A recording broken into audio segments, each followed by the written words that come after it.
Hello, YouTube. Join me in welcoming March in the New England woods here in the Northern Hemisphere. We've had a few warmer days, which melted the snow around the base of the giant conifer trees.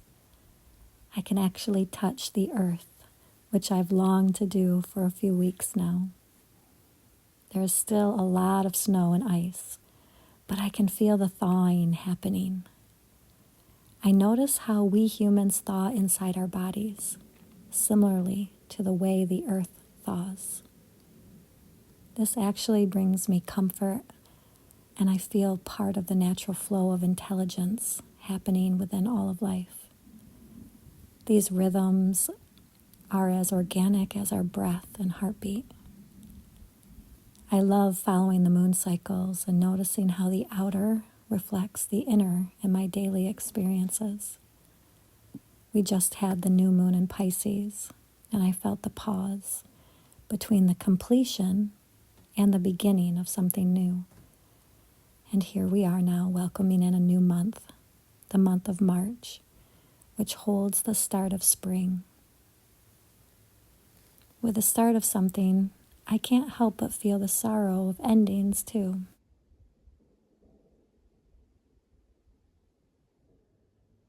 As much as I'm looking forward to spring, I'm aware that it means winter must end. I won't see winter again for at least 8 months. I remember the excitement and anticipation during autumn of the romantic and coziness of winter's embrace. I remember needing it so badly after the death of my mother in early November. And here we are now, 4 months later, at the very early beginnings of spring. It can feel hard to move on and continuously surrender to the flow of changes. We reach for and grab a hold of safety and security in hopes these attachments will guide us through the releasing and stepping into the new. Every morning I wake up embracing the new day, and every evening I purposely let go and give it all back. Sometimes it can feel like all we have is today. Sometimes it can feel like all we have is this moment. Yet I feel autumn and winter are an extension of spring, as is summer. The days bleed into each other. Everything is held together and linked as if one continuous thread. The past and future are being held within the omnipresent and eternal now. This feeling gives me hope. I feel less grief around what we call the endings and less fear of the beginnings, because I know they are all connected.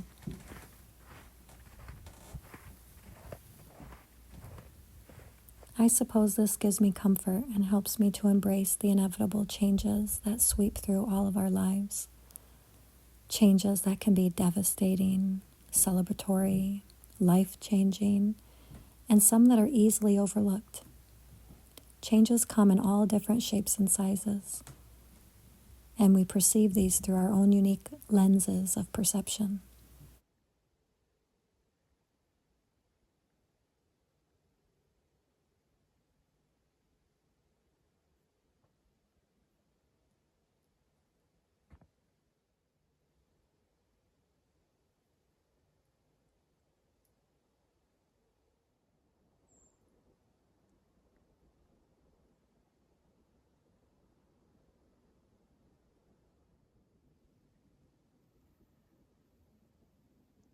The present is like the eye of the needle, stitching it all together into a beautiful tapestry known to us as our life. It's a mystery, and we are the recipients of the unfurling story. Perhaps we humans are not much different than the fungi and plant kingdom and queendoms. Some of us just have longer lifespans, whereas the lifespan of insects, fungi, and plants go through their birth, bloom, and death seemingly quicker to our external eyesight than us humans. even though I feel we have these same internal births, blooms, and deaths happening fairly often as well, just perhaps less noticeably externally.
These are some of my ponderings this Saturday morning on the 1st of March, 2025.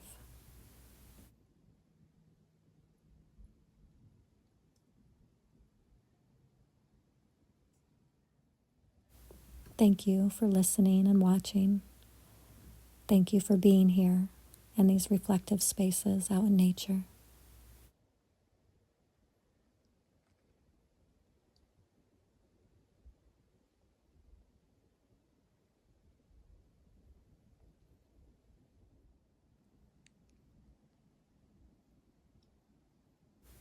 It's truly an honor to connect with you.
and I'll see you next time.